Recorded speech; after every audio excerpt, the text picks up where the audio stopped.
ಪಶು ವೈದ್ಯ ಸಾವಿಗೆ ಅಸಲಿ ಕಾರಣ ಏನು? ಅರಣ್ಯ ಇಲಾಖೆ ಮಾರ್ಗಸೂಚಿ ಪಾಲಿಸಿಲ್ವಾ? ಸಿಸಿಟಿವಿ ದೃಶ್ಯಾವಳಿಗಳು ಡಿಲೀಟ್ ಆಗಿದೆಯಾ? ಅರಣ್ಯ ಇಲಾಖೆಯಿಂದ ಕೊಲೆ ಅಲ್ವಾ?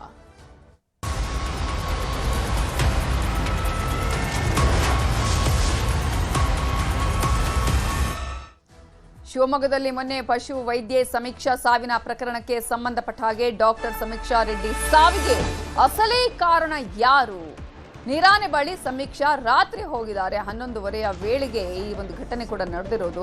ಹಾಗಾದ್ರೆ ಸಮೀಕ್ಷಾ ರಾತ್ರಿ ಹೋಗಿದ್ಯಾಕೆ? ಅಲ್ಲಿ SOPಗಳನ್ನ ಪಾಲನೆ ಮಾಡಿಲ್ವಾ ಅನ್ನುವಂತಹ ಪ್ರಶ್ನೆಯನ್ನ ಈಗಾಗಲೇ ಸಾಕಷ್ಟು ಜನ ಕೇಳ್ತಾರೆ. ಅವರ ಕುಟುಂಬಸ್ಥರು ಕೂಡ ಇದನ್ನೇ ಕೇಳ್ತಾರೆ. ಲಯನ್ ಸಫಾರಿಯಲ್ಲಿ ಡ್ಯೂಟಿ ಡಾಕ್ಟರ್ ಇರ್ಲಿಲ್ವಾ? ಇಲಾಖೆಯ ಮಾರ್ಗಸೂಚಿಗಳು ಯಾವುದು ಕೂಡ ಇಲ್ಲಿ ಪಾಲನೆ ಆಗಿಲ್ವಾ? ಸಿಸಿಟಿವಿಗಳು ಇದ್ರೂ ಕೂಡ ಸಾಕ್ಷಿಗಳು ಯಾಕೆ ಸಿಗ್ತಾ ಇಲ್ಲ? ಯಾಕೆ ಇದರ ಹಿಂದೆ ಯಾರಿದ್ದಾರೆ? ಯಾರನ್ನ ಇಲ್ಲಿ ರಕ್ಷಣೆ ಮಾಡುವಂತಹ ಕೆಲಸವನ್ನ ಮಾಡ್ತಾ ಇದ್ದಾರೆ? ಪ್ರತಿಭಾವಂತ ವೈದ್ಯೆಯ ಸಾವಿಗೆ ಯಾರು ಹೊಣೆ? ಇದು ಅರಣ್ಯ ಇಲಾಖೆ ಮಾಡಿದ ಕೊಲೆ ಅಲ್ವಾ? ಅರಣ್ಯ ಸಚಿವ ಈಶ್ವರ್ ಖಂಡ್ರೆ ಅವರೇ ಏನ್ ಹೇಳ್ತೀರಿ? ಯಾಕಂದ್ರೆ ಒಬ್ಬ ಹೆಣ್ಣು ಮಗಳ ಪ್ರಾಣ ಹೋಗಿದೆ. ಅವರ ಇಡೀ ಕುಟುಂಬಕ್ಕೆ ಆಕೆ ಒಬ್ಳೇ ಮಗಳಿದ್ದಿದ್ದು. ಅವರ ಕುಟುಂಬಸ್ಥರು ಕಣ್ಣೀರ್ ಹಾಕ್ತಾ ಇದ್ದಾರೆ. ಇನ್ನೂ ಕೂಡ ಬಾಳಿ ಬದುಕಬೇಕಾದ ಹೆಣ್ಣು ಮಗಳು. ಸಾಕಷ್ಟು ಕನಸುಗಳನ್ನ ಆಕೆ ಇಟ್ಟುಕೊಂಡಿದ್ಲು, ಅವರ ಮನೆಯವರು ಇಟ್ಟುಕೊಂಡಿದ್ರು. ಆದ್ರೆ ಇಂತಹ ಸಂದರ್ಭದಲ್ಲಿ ಇದೀಗ ಪಶುವೈದ್ಯ ದುರ್ಮರಣಕ್ಕೆ ಈಡಾಗಿದ್ದಾಳೆ. ಇಲಾಖೆ ನಡೆ ಬಗ್ಗೆ ಸಮೀಕ್ಷಾ ಕುಟುಂಬ ಅನುಮಾನ ವ್ಯಕ್ತಪಡಿಸಿದೆ. ಈಗ ಸೂಕ್ತ ತನಿಖೆಗೆ ಆಗ್ರಹಿಸ್ತಾ ಇದೆ.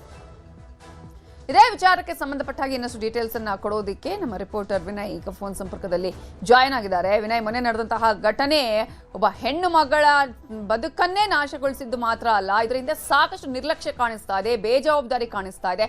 ಯಾರು ಇಲ್ಲಿ ಯಾರನ್ನ ರಕ್ಷಣೆ ಮಾಡುವಂತಹ ಕೆಲಸವನ್ನ ಇವರು ಮಾಡ್ತಾ ಇದ್ದಾರೆ ಅನ್ನುವಂತಹ ಪ್ರಶ್ನೆಯನ್ನ ಹುಟ್ಟು ಹಾಕಿದೆ. ಸಮೀಕ್ಷಾ ಸಾವಿಗೆ ಈಗ ಯಾರು ಹೊಣೆ ಹಾಗಾದ್ರೆ?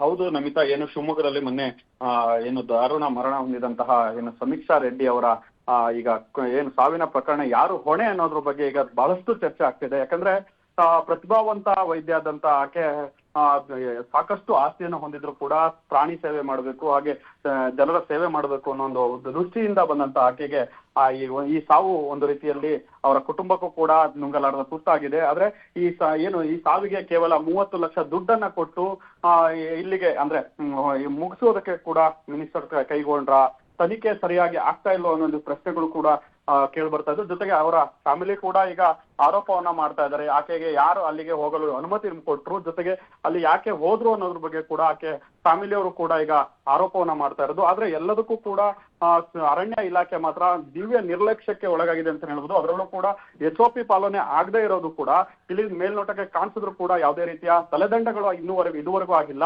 ತನಿಖಾ ಹಂತದಲ್ಲಿದೆ. ಹಾಗಾಗಿ ಅದನ್ನ ನೋಡ್ಬಿಟ್ಟು ಮುಂದುವರೆಯುತ್ತೇವೆ ಅನ್ನೋದ್ರ ಬಗ್ಗೆ ಮಾತಾಡ್ತಾರೆ ಬಿಟ್ರೆ ಯಾವುದೇ ರೀತಿಯ ಆಕ್ಷನ್ ಗಳನ್ನ ಇದುವರೆಗೂ ಮಾಡಿಲ್ಲ. ಯಾಕಂದ್ರೆ ಆ ರಾತ್ರಿ ಹೊತ್ತಲ್ಲಿ ಆಕೆ ಹೋಗೋದಕ್ಕೆ ಯಾರು ಅವಕಾಶ ಮಾಡಿಕೊಟ್ರು, ಮತ್ತೆ ಹೋಗುವ ಅವಕಾಶ ಅಂದ್ರೆ ಅವಶ್ಯಕತೆ ಏನಿತ್ತು ಅನ್ನೋ ಪ್ರಶ್ನೆಗೂ ಕೂಡ ಯಾರು ಉತ್ತರಗಳನ್ನು ಕೊಡ್ತಿಲ್ಲ. ಅದರಲ್ಲೂ ಕೂಡ ಅಲ್ಲಿರುವಂತಹ CC ಕ್ಯಾಮ್ರಾದ ಫುಟೇಜ್ಗಳು ಕಾಣೆ ಆಗಿದ್ರ ಬಗ್ಗೆ ಈಗ ಅನುಮಾನ ಬರ್ತಾ ಇರೋದು. ಆ ಪ್ರಾಣಿಯ ಚಲನವನ್ನ ನೋಡೋದಕ್ಕೂ ಕೂಡ ಇದ್ದಂತಹ ಏನು CCTV ಇದೆ, ಅದರ ಫುಟೇಜ್ಗಳು ಕೇಳಿದ್ರೆ ಈಗ ಯಾವ ಅಧಿಕಾರಿಗಳು ಕೂಡ ನಮ್ಮ ಹತ್ರ ಇಲ್ಲ, ಅದು ಡಿಲೀಟ್ ಆಗಿದೆ ಅನ್ನೋ ಒಂದು ಮಾತುಗಳನ್ನ ಆಡ್ತಾ ಇದ್ದು. ಒಟ್ಟಲ್ಲಿ ಇದೆಲ್ಲ ನೋಡ್ತಾ ಹೋದ್ರೆ ಈ ಪ್ರಕರಣ ಒಂದು ರೀತಿಯಲ್ಲಿ ಗೊಂದಲದ ಗೂಡಾಗ್ತಾ ಇದೆ. ಅದರಲ್ಲೂ ಕೂಡ ಅರಣ್ಯ ಇಲಾಖೆಯ ತಪ್ಪುಗಳು ಇದರಲ್ಲಿ ಕಾಣಿಸ್ತಾ ಇದೆ. ಈ ಅಧಿಕಾರಿಗಳ ಹೊಣೆಗಾರಿಕೆಯನ್ನ ಬೇರೊಬ್ಬರ ಮೇಲೆ ಹಾಕೋದಕ್ಕೆ ಹೋಗಿ ಈ ಪ್ರಕರಣನ ಮುಚ್ಚಿ ಹಾಕೋದಕ್ಕೂ ಕೂಡ ಹೊರಟಿದಾರ ಅನ್ನೋ ಒಂದು ಅನುಮಾನ ಕಾಡ್ತಾ ಇದೆ. CCTV ಜೊತೆಗೆ ಒಂದು ಟ್ರೈನಿ ವೈದ್ಯನ ಯಾಕೆ ಅಲ್ಲಿಗೆ ಕಳಿಸಿದ್ರು ಅನ್ನೋದಕ್ಕೆ ಉತ್ತರನ ಯಾರು ಕೂಡ ಕೊಡ್ತಾ ಇಲ್ಲ. ಹಾಗೆ ಏನು ಈ ಸಾವಿನ ಪ್ರಕರಣ ತನಿಖೆಯನ್ನ ಶಿವಮೊಗ್ಗದ CCFಗೆ ಕೂಡ ಕೊಟ್ಟಿರೋದು. ಇಲ್ಲೂ ಕೂಡ ಅನುಮಾನಕ್ಕೆ ವ್ಯಕ್ತ ಆಗ್ತಾ ಇದೆ. ಯಾಕಂದ್ರೆ ಇದಕ್ಕೆ ತೀವ್ರ ವಿರೋಧ ವ್ಯಕ್ತವಾಗ್ತಿದ್ರು ಕೂಡ ಯಾವುದೇ ಕ್ರಮಗಳನ್ನ ಈಗ ಏನು ಅರಣ್ಯ ಇಲಾಖೆ ಮಾಡ್ತಾ ಇಲ್ಲ ಅನ್ನೋದು ಈಗ ಒಂದು ಯಕ್ಷ ಪ್ರಶ್ನೆ ಆಗಿದೆ. Smita, okay, thank you Vinay Kumar ಡೀಟೇಲ್ಸ್ಗೆ.